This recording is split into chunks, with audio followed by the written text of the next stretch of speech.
United States Institute of Peace, along with SiriusXM's POTUS Channel 124, now present their weekly podcast.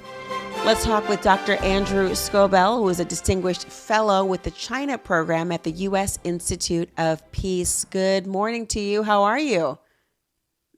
Good, thanks, Laura.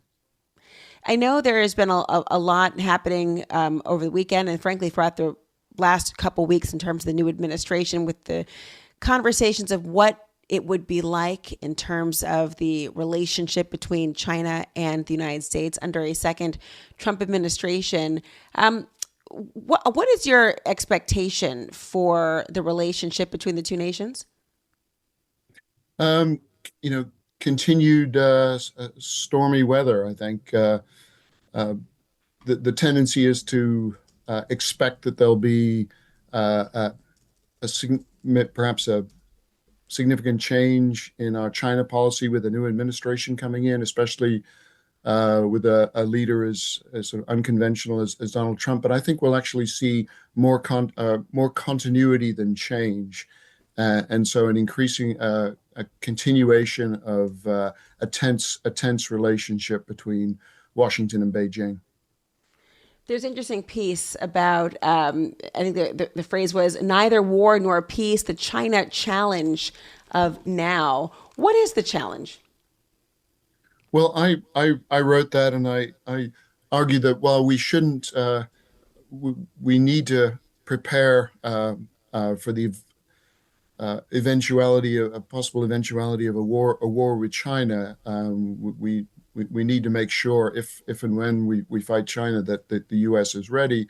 But we also can't ignore the current most immediate challenge that China presents to the U.S. and our allies and partners around the world, and that is what's known as gray zone operations, gray zone activities.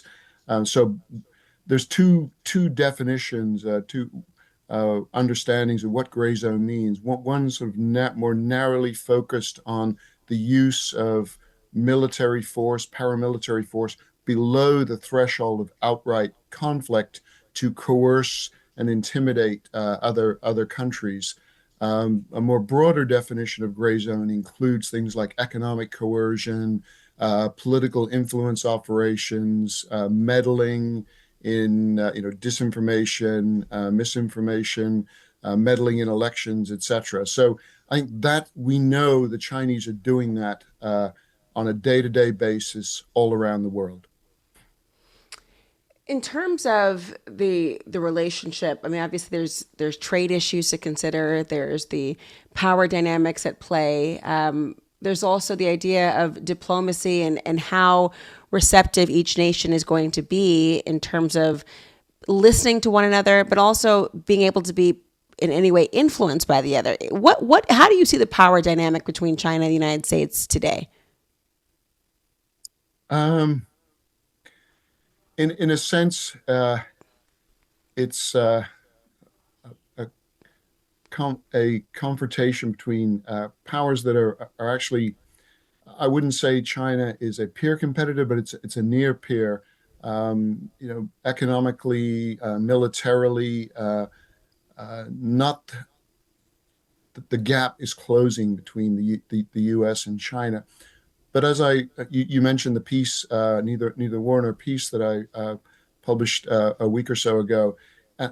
I think one of the dimensions to this that we perhaps don't fully appreciate is the way Chinese thinking on matters of war and peace differs to what we in the U.S. tend to think about war and peace. And in the U.S. we tend to think we're either at war with a country or we're at peace.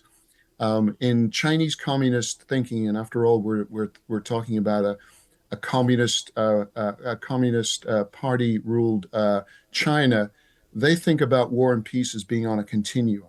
So one extreme is absolute peace, at the other extreme is all out global war. But on a day-to-day basis, China's communist rulers think that they're operating somewhere along that spectrum, that continuum, between war and peace. So they're always struggling, always in competition.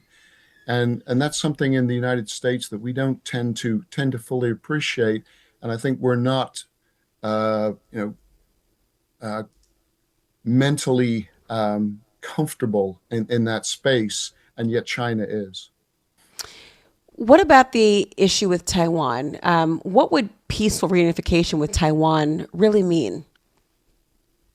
Well, the great question. This is this competition between the U.S. and China is global, but I think ground zero, Taiwan is ground zero, and so they're experiencing gray zone on steroids from China. So since the late 1970s, officially China's policy on Taiwan is peaceful reunification, and that's a misnomer. In a sense, it's Orwellian doublespeak, because reunification is not accurate, because the People's Republic of China, Communist China, has never controlled Taiwan. So it's not reunification. Moreover, peaceful, as I suggested, they have a different understanding of what peaceful means. Peaceful really means conquest by coercion.